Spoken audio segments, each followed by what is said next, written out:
자, 1주차 3차 시수업을 진행하도록 하겠습니다. 교재에 우리 그 48페이지 하단 보게 되면 네트워크 보안이라는 지금 주제가 보이고 있습니다. 보안은 사실은 그냥 보안이 어떤 것인가에 대한 개요적인 부분만 잠깐 설명을 여기서 하려고 합니다.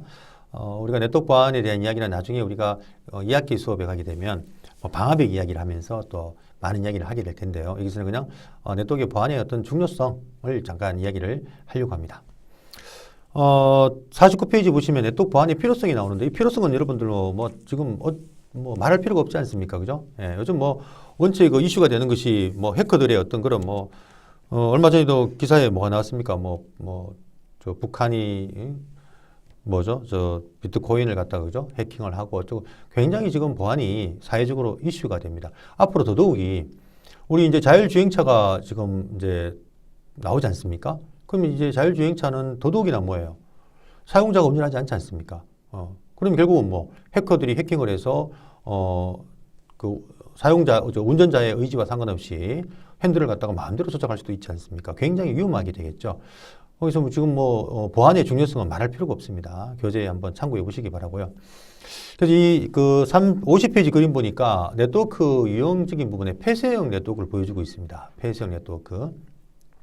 그러니까 이게 소위 말하면 외부와 연결 안 돼 있는 네트워크 우리가 폐쇄 네트워크라고 하는데요. 보안이 아주 안전하겠죠. 왜? 우리끼리만 통신하니까요.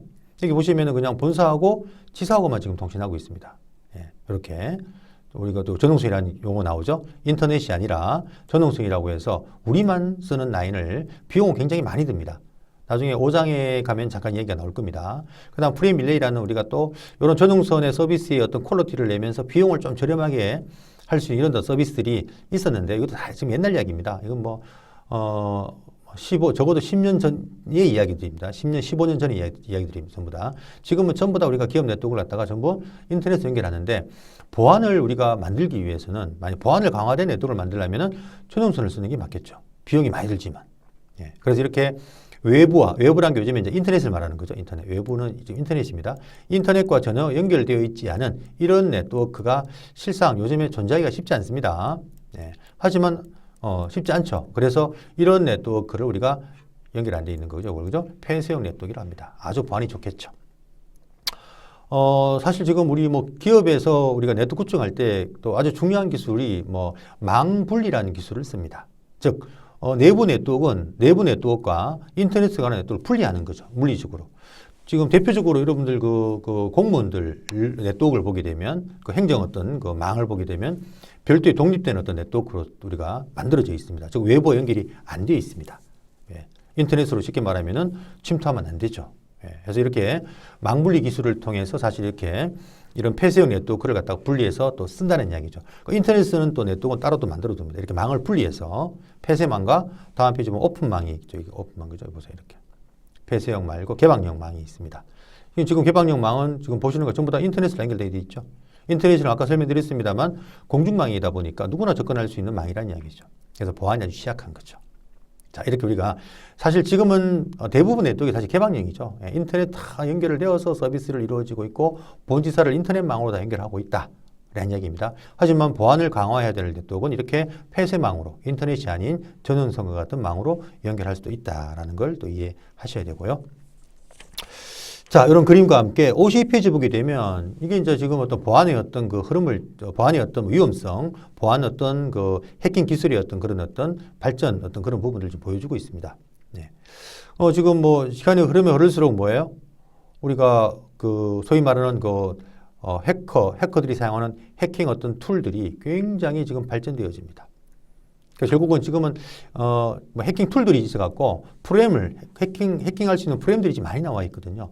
이것들이 굉장히 지금 현재 예전에 비해서 발전되어 왔다는 이야기죠. 그러다 보니까 예전에는 전부 다 그 코딩을 해서 우리가 프레임을 써서 해킹을 해야 되지만 지금은 프레임들이 나와 있다 보니까 어플리케이션이 나와 있어요.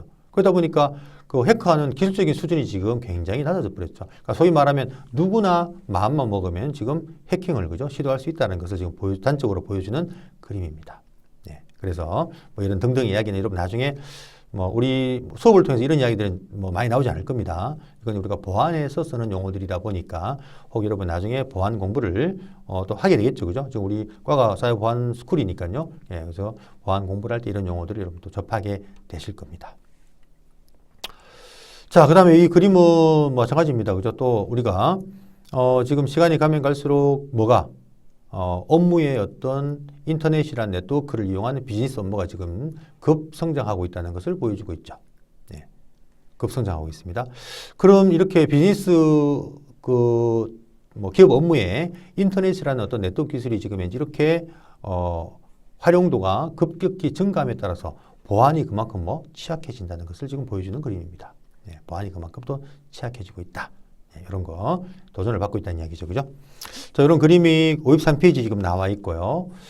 53페이지 하단 보니까 반대자, 해커, 동기, 뭐 공격 유형. 이것도 용어적인 부분 여러분 참고하기 바랍니다. 그래서 해커의 어떤 공격 유형을 갖다가 54페이지 잠깐 설명을 하고 있습니다. 반대자, 즉 해킹을 할 수 있는 이런 어떤 친구들이 뭐 민족주의자나 뭐 테러리스트나 범죄자 뭐 등 불만 이런 어떤 뭐 용어 그대로 그죠? 반대 세력들이 우리가 어떤 특정 네트워크를 갖다가 공격하게 되겠죠.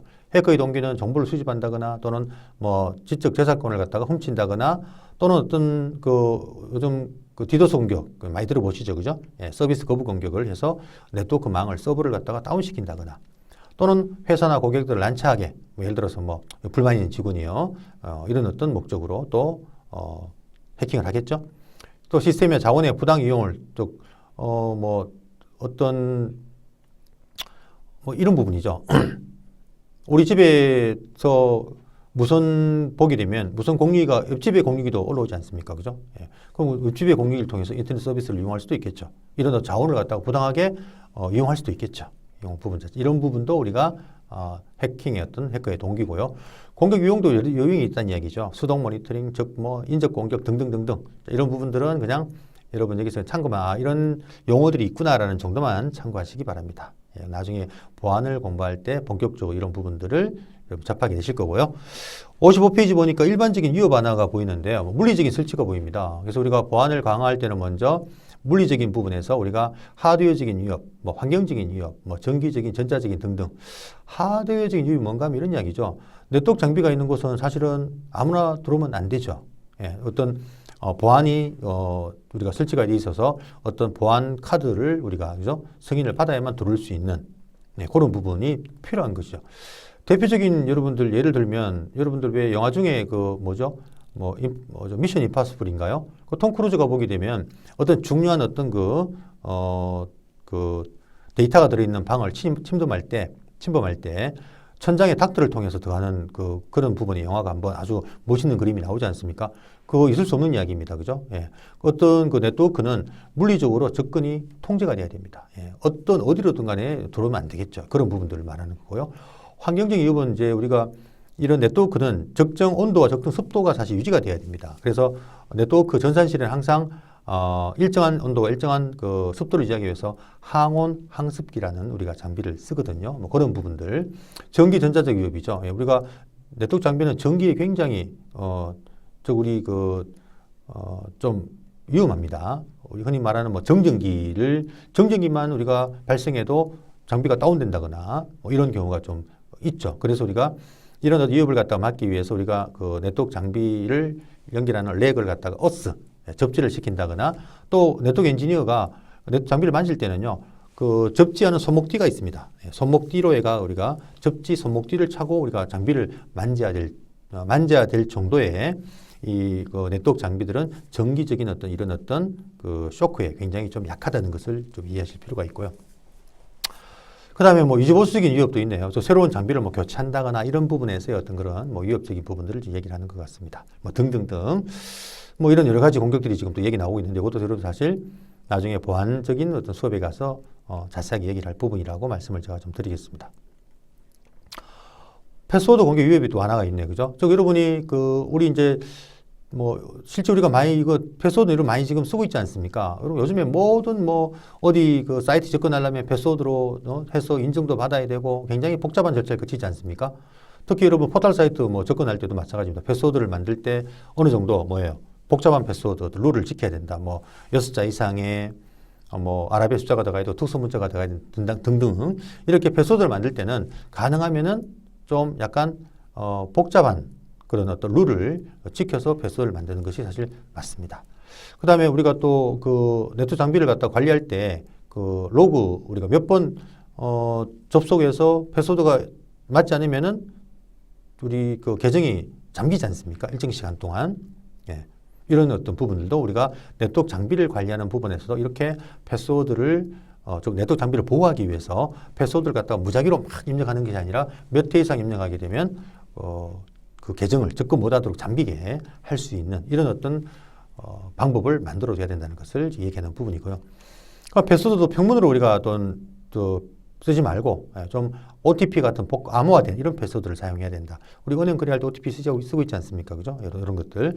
그 다음에 강력한 패스워드 사용한다. 아까 말씀드린 것 같이 대문자, 소문자, 특수문자 이렇게 조합을 8자 이상으로 우리가 만드는 우리가 좀 강력한 이 패스워드를 만들어야만이 어떤 그 네트워크 장비든 서버든 또 우리는 웹사이트건 이런 부분들을 보호할 수가 있다. 이런 부분들을 말하고 싶어 하는 부분들이네요.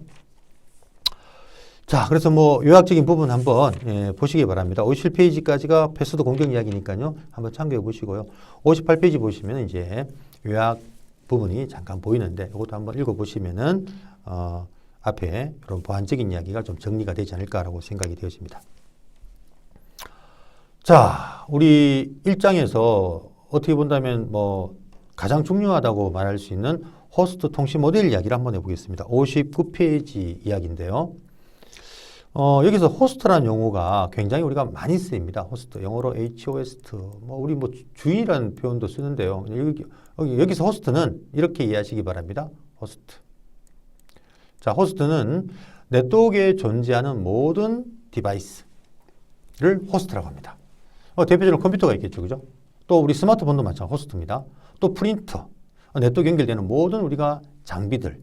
우리가 나중에 이제 좀 전에 우리 그림 봤습니다만 라우터, 스위치, 또 우리 무선을 쓰게 하는 뭐 공유기, AP, AP가 맨 공유기죠. 액세스 포인트, 무선 공유기 등등 이런 모든 어떤 네트워크 장비들을 우리가 네트워크에서는 통칭 호스트라고 얘기를 합니다.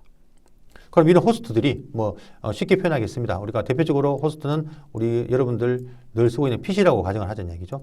이 PC들이 어떻게 통신하느냐? 단적인 예로 여러분이 늘 그 컴퓨터를 켜면 인터넷 쓰지 않습니까? 따따따 네이버닷컴을 친다는 가정을 해보겠습니다. 그럼 여러분 컴퓨터하고 네이버 서버 컴퓨터와 통신하지 않습니까? 그 통신하는 방법, 그 통신하는 모델, 이 모델에 대한 여러분들이 이해가 좀 필요합니다. 그거를 통칭 호스트 통신 모델이라고 얘기를 하고 최초로 나온 것이 OSI 참조 모델이라는 것이 나왔는데요. 자, 이 이야기를 한번 해보도록 하겠습니다. 아주 중요한 이야기입니다. 자, 아까 설명드린 것 같이 컴퓨터가 데이터를 주고받을 때 약속된 방법이 있습니다.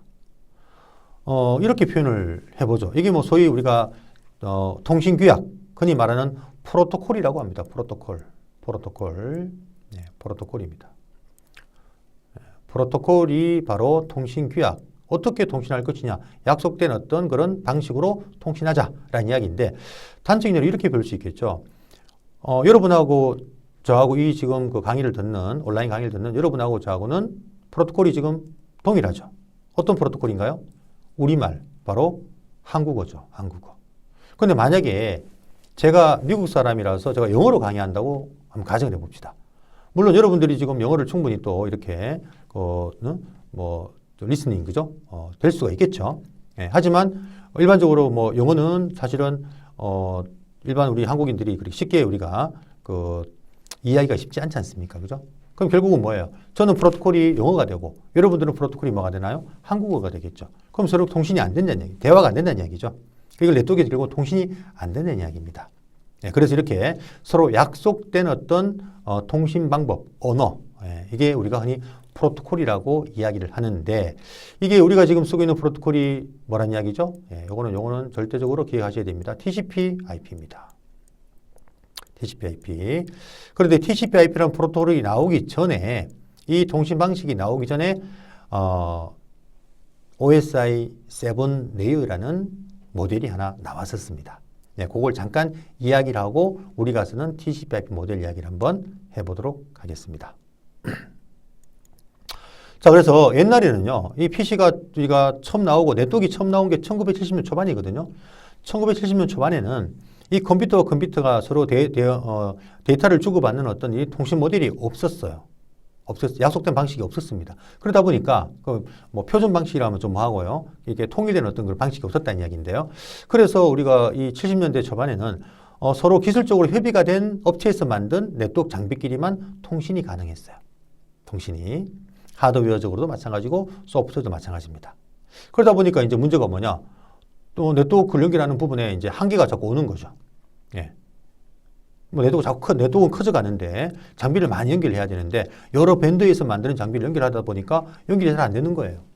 그래서 이런 문제점들을 해결하기 위해서 뭐 표준 모델이라는 표현은 좀 그렇습니다만 참조 모델이 나왔어요. 참조 모델. 그걸 누가 만들었냐면 OSI 7계층을 갖다가 최초로 만든 곳이 어딘가 하면 여러분 교재 59페이지 보시면 상단에 호스트 통신 모델 보면 OSI라는 단어가 보입니다. OSI가 바로 오픈이라는 단어가 지금 보이고 있네요. OSI 뒤에 그림이 나옵니다만 세븐 레이어라는 7계층 모델 레이어 요 모델을 갖다가 내어놨습니다. 어디에서? 여러분 교재 60페이지 보시게 되면 상단에 ISO라는 단어가 보일 거예요. 국제표준화기구입니다. 국제표준화기구. 우리나라 표준은 KS죠. KS. 국제표준은 ISO입니다. 여러분 가끔 왜 뭐 아파트 건물진데 보게 되면 현수막으로 뭐 ISO 인증받았다고 이렇게 막 적혀 있지 않습니까? 국제표준 ISO예요. 예. 이 국제표준화기구인 ISO에서 이 네트워크는 자꾸 지금 발전될 것 같은데 이 컴퓨터 간에 통신하는 방식을 7단계로 우리가 처리하는 방법의 모델을 제시했어요. 이거는 표준은 아닙니다. 참조예요. 참조해라는 이야기죠. 우리가 이거 만들었으니까 이 모델을 너희들 써서 이 컴퓨터 간에 데이터 주고받는 방법을 호환성을 좀 높이자는 이야기죠. 즉 어떤 밴드의 장비를 연결하더라도 통신되게끔 만들자는 이야기입니다. 이렇게 제안을 하게 됩니다. 그래서 많은 밴드들, 하드웨어 업체나 소프트웨어 업체들이 이 OSI 7웨어를 갖다가 이게 오픈이란 말은 흔히 말 공짜입니다. 공짜. 오픈. 앞에 오가 오픈은 공짜예요. 돈을 주고 사는 게 아니고 라이센스가 없어요. 이거 안 쓸 이유가 없지 않습니까? 그죠? 그래서 OSI 7웨어 모델을 이제 받아들여서 7단계로 데이터를 처리하는 방법을 이제 만들게 되어집니다.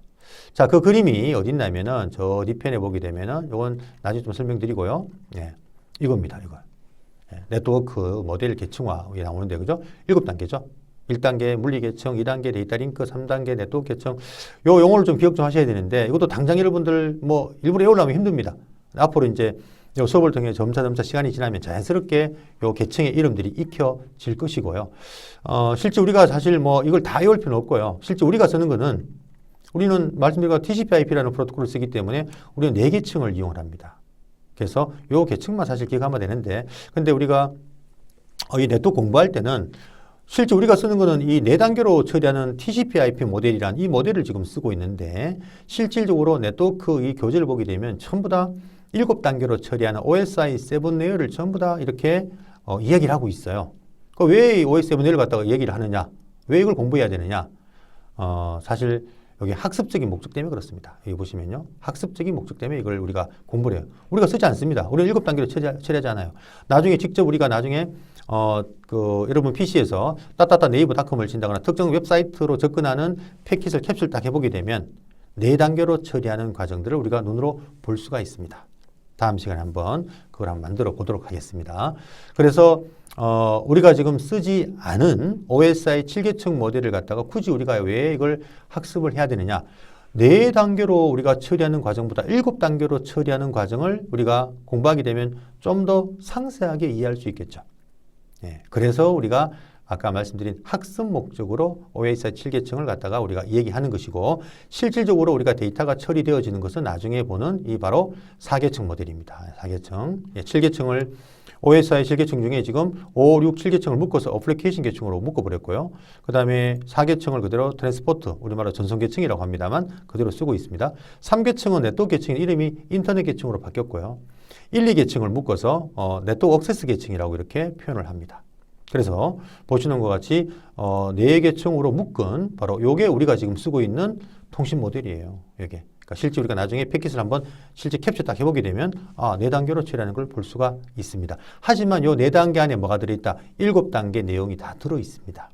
그래서 우리는 이 학습 목적으로는 OSI 7 레이어를 갖다가 배운다라는 것을 좀 기억을 했으면 좋겠습니다. 자, 그럼 여기서 한 가지 우리가 좀 요거는 호스트 통신 모델을 좀 쉽게 이해하기 위해서 제가 예를 들어서 그림을 하나 만들어 왔습니다. 이게 뭔가 하면요. 네트워크 기술은 인간이 만든 기술이죠. 그럼 여러분이 인간이 만든 기술은 사실은 인간의 생활 양식에서 본따 온 거거든요. 대부분의 우리가 그 기술들을 보게 되면 인간 생활 양식에서 본따 온 것들이 굉장히 많습니다. 그러면 네트워크 기술은 인간 생활 양식이 어떤 기술을 우리가 어떤 생활 양식의 기술을 본따 왔느냐? 바로 전화 기술하고 우편 시스템 기술입니다. 그래서 우리는 뭐 요즘 사실은 인터넷 이용한 이메일을 많이 쓰다 보니까 이렇게 종이 편지를 잘 쓰지 않지만 요즘에 택배는 많이 보내지 않습니까? 그죠? 택배를 많이 보내다 보니까 우편 시스템을 우리는 좀 이해하고 있죠. 그럼 우리가 우편 시스템을 이해한다는 것은 즉 예를 들어서 내가 친구한테 친구한테 편지를 보냅니다. 이 방법을 이미 우리가 다 알고 있다는 이야기죠. 편지 시스템을. 어떻게? 편지 내용을 써서 봉투에 싸서 왼쪽 상단에다 뭘 적나요? 보내는 사람 주소를 적어야 되죠. 3가지. 우편번호, 주소, 이름. 우편번호는 지금 여기 좀 바뀌었죠. 코드가 5자리로 그죠? 옛날 코드입니다. 어쨌거나 같은 어떤 시스템이니까요. 우측 하단에 뭘 적나요? 목적지, 즉 친구, 목적지 주소를 적지 않습니까? 이렇게 편지를 보내게 되면 자, 한번 제가 시뮬레이션 한번 볼게요. 자, 편지를 이렇게 보시게 되면 이렇게 와야 되겠네요. 자, 편지를 보냅니다. 그죠? 왼쪽 상단에는 뭘 적는다? 나의 주소, 보내는 사람 주소. 우측 하단에는 뭘 적어요? 받는 사람 주소. 자, 3가지 주소를 적습니다. 3가지라는 걸 기억하시기 바랍니다. 네트워크도 똑같이 네이버닷컴을 딱 치면요. 나의 주소 3가지. 그 다음에 목적지 주소, 네이버 주소 3가지. 그게 다 네이버 주소는 아닙니다만 어쨌거나 목적지 주소 3가지를 적어서 보내는 똑같은 방법을 사용합니다. 자, 그래서 이렇게 우리가 편지를 우체통에 보내면 어디로 갑니까? 우체국에 다 모이겠죠. 우체국의 역할이 뭐냐? 이 편지가 가야 될 경로를 결정을 하죠. 목적지가 여기니까요. 서울이니까요.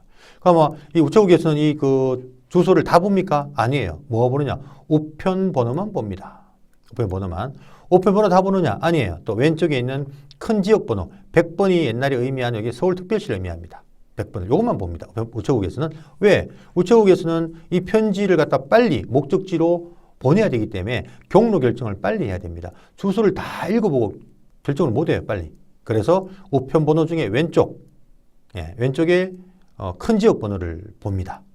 그래서 우리가 이제 나중에 아주 중요한 이야기를 합니다. 컴퓨터의 주소가 우리 IP라는 그죠? 우리 주소를 쓴다는 건 아마 대부분 아시라고 생각합니다. 이 IP 주소가 우편 번호와 똑같은 형태로 되어 있습니다. 그 형태가 어떤 의미냐? 계층적인 형태로 되어 있어요. 왼쪽에는 큰 지역, 왼쪽에는 작은 지역. 예를 들자면 우리 전화번호 그렇지 않습니까? 전화번호. 우리 대구 전화번호가 053에 우리 학과 전화번호가 650에 몇 번인가 모르겠네요. 예를 들어서 이렇게 가게 되겠죠. 이 전화번호도 어디 있나요? 계층적인 설계가 되어 있죠. 자, 맨 첫 번째 요거는 대구광역시. 650은 대구광역시 안에 되어 있는 영남이공대학교. 작은 지역, 큰 지역, 작은 지역. 나머지 4자리가 바로 전화기 위치죠. 이렇게 우리가 3계층 구조로 되어 있네요. 전화번호가 예를 들자면. IP도 나중에 우리가 뒤에 나옵니다만 이렇게 계층적 구조가 되어 있다는 것을 이해하는 게 중요한데 이 계층적 구조가 되어 있다 보니까 빨리 전화 시스템은 콜을 빨리 할 수 있고요. 나중에 한번 또 기회 되면 설명하겠습니다. 우편 시스템에서는 빨리 우리 편지가 가야 될 경로를 결정을 할 수가 있어요. 자, 뒤에 IP 시간에 좀 더 자세하게 설명하겠습니다. 어쨌든 이렇게 보시는 것 같이 뭐 되어 있다는 이야기죠? 우체국으로 편지면 우체국에서 우편 번호 보고 어디로? 서울로 갈 편지를 판단합니다. 또는 부산으로 갈 편지를 판단하겠죠? 그래서 목적지로 우리가 편지를 배달할 수가 있게 되는 거죠. 자, 우리가 이미 이렇게 편지를 어떤 방법으로 편지를 보내면은 내가 원하는 목적지, 내 친구 집에, 친구한테 편지를 도달시킬 수 있다는 걸 우리가 알고 있잖아요, 이미. 그러면 이 친구가 답장하면 또 똑같이 이렇게, 그죠? 오겠죠. 네트워크는 항상 갔다가 돌아와야 되니까요. 자, 이런 어떤 우리가 편지를 보내는 방법을 이미 알고 있다라고 여러분이 이해하셔야 되고요. 예, 그렇다면 여러분들은 이미 네트워크 기술이 어떤 것이라는 걸 이미 여러분들은 인지하고 있다. 이렇게 여러분 이해하면 될 것 같습니다. 자, 이거 그림을 이렇게 한번 들어보세요. 이게 바로 똑같은 그림 아닙니까? 여러분 PC고 이게 네이버 서버라는 가정을 한번 해보겠습니다. 그럼 여러분이 마찬가지로 보세요. 자, 편지를 데이터를 보낸다. 따따따 네이버닷컴을 딱 치면은 이렇게 주소를 세 가지를 적습니다. 나의 주소 세 가지죠.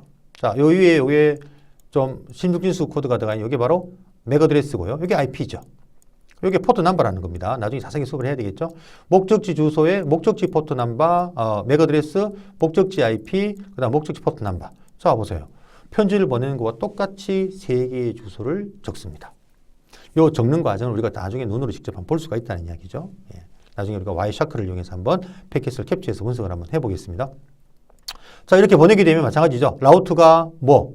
바로 목적지 주소. 요걸 다 보는 게 아니고요. 예, 요걸 우리가 나중에 이렇게 왼쪽 부분에 이게 네트워크 주소라고 지역 번호를 의미하는 부분입니다. 계층적인 설계가 되어 있기 때문에 이 번호를 보고 이제 라우트에 나중에 경로 결정하기 위한 라우팅 테이블이라는 게 존재하는데 이 테이블을 보고 어디로 옐로우 패킷을 보내면 목적지에 즉 네이버 서버로 갈 수 있다는 걸 판단할 수 있어요. 자, 어쨌든 이렇게 해서 목적지 도달합니다. 도달하면은 이 네이버 서버에서는 마지막에 내 주소가 확인하겠죠. 확인하고 80번 포트를 딱 보면 80번이 의미하는 게 뭐냐? 웹 서비스를 의미합니다. 홈페이지 서비스. 그래서 웹 서비스를 의미하기 때문에 이 클라이언트가 서버 나한테 지금 홈페이지를 연락하는구나 라고 생각을 하고 홈페이지를 이렇게 응답을 해줍니다. 그러면 여러분들 모니터에 홈페이지가 이제 오픈이 되어집니다. 자, 이러한 방식으로 우리가 네트워크가 데이터를 목적지에 우리가 전달을 하고 또 목적지에 전달된 데이터에 대한 응답을 우리가 받게 되어지는 거죠. 대표적으로 우리 여러분들 포털 인터넷 서비스 그죠? 포털 사이트에 따따따 네이버닷컴 따따따 다음.net 이렇게 여러분이 입력을 하게 되면 URL 창에서 웹페이지가 열리는 과정을 이렇게 편지를 보내는 과정과 똑같은 과정으로 만들어진다는 걸 이해를 여러분이 하셔야 됩니다. 결론적으로 이런 설명을 드리는 이유는 네트워크라는 게 결코 어려운 기술이 아니다. 아주 간단한 기술이 아니라 이미 우리가 알고 있는 우편 시스템 또는 전화 시스템과 같은 어떤 그런 방식으로 동작을 하는구나 라고 여러분이 생각하시면은 네트워크를 좀 더 쉽게 접근할 수 있으리라고 생각이 되어집니다. 자, 여기까지. 그러면 다음 시간에 좀 더 구체적으로 이 패킷을 한번 실질적인 컴퓨터에서 패킷을 캡처해서 진짜 이렇게 세 가지 주소를 적어서 목적지를 찾아가는지 이 과정에 대해서 한번 리얼하게 한번 보도록 하겠습니다. 자, 이렇게 해서 우리 1주차 3차지 수업까지 마쳤고요.